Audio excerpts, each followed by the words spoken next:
Meron ako ditong water pump dito sa mga kabayan dito. Okay, ito tayo. Let's go. Oh shit. Ay, fucking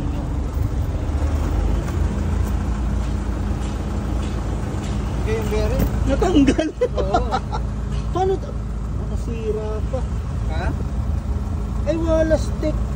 Wala na pa ng mga bushing. Wala na nga, no? Wala rin sa kabila. Wala na. rin dito. Wala na, lalo itong nasa gitna. Wala na yung nasa tabi. Ay, wala stick. Ang bigat ko nito. Wala na, guys. Ay, wala stick. Ano nangyari dyan?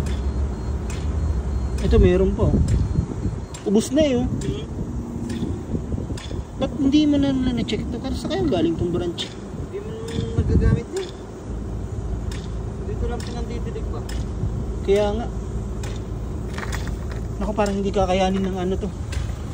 Ng bigat o. Ano to? Fresh water? Oo. Para hindi magalikabok ano?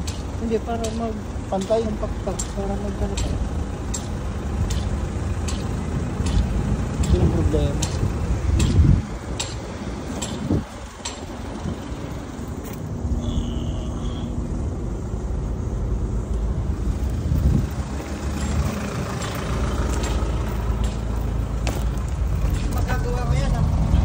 Hindi kaya.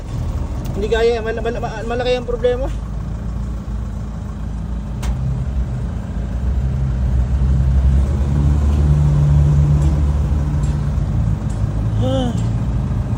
Mabigat kasi ito eh. Wala ang gulong.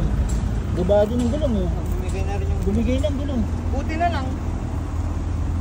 Pagtiit ko pa lang doon, sa ilalim ng tulay, okay pa eh. Pagdating dito, Takbo ko na dito, nakita ko sa salamin, sa side mirror ko, yung isa, natanggal na.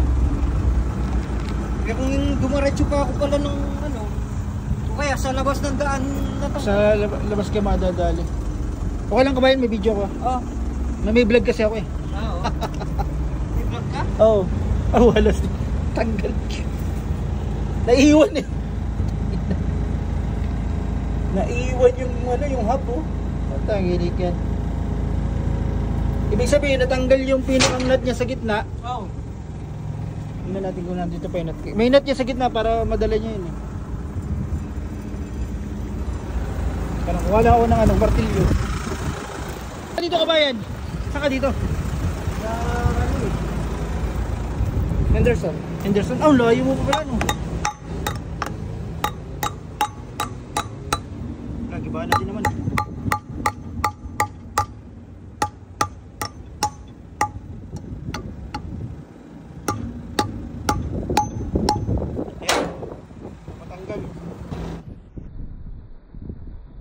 Ito yung nut.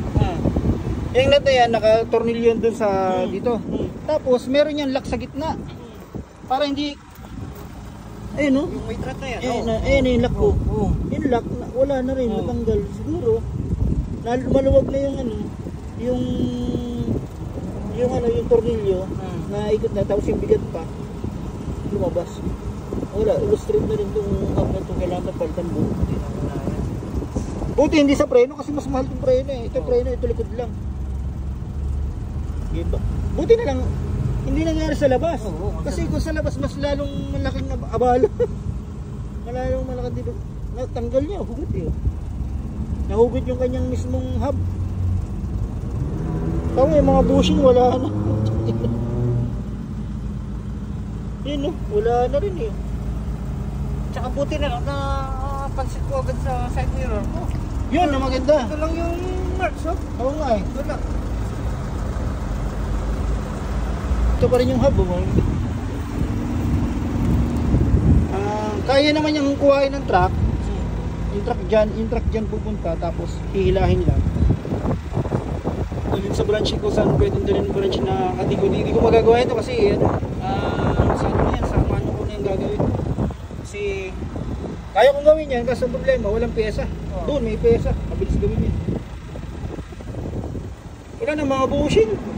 So yun, hindi kayang gawin kasi masama pala yung pagkakawasak ng ano, nung gulong. So yun, balik na kami.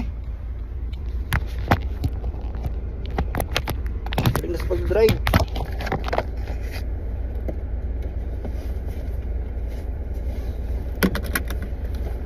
Ginagamit nila yon pandilig dito sa ano, sa lupa. So yun, dinidilig daw nila yan pa, tapos i-compactor nun. Yan yung 5 kg 5 ton compactor na yan. Dinidilig yan sa lupa tapos para makompact. Kasi medyo tuyo. Init kasi dito.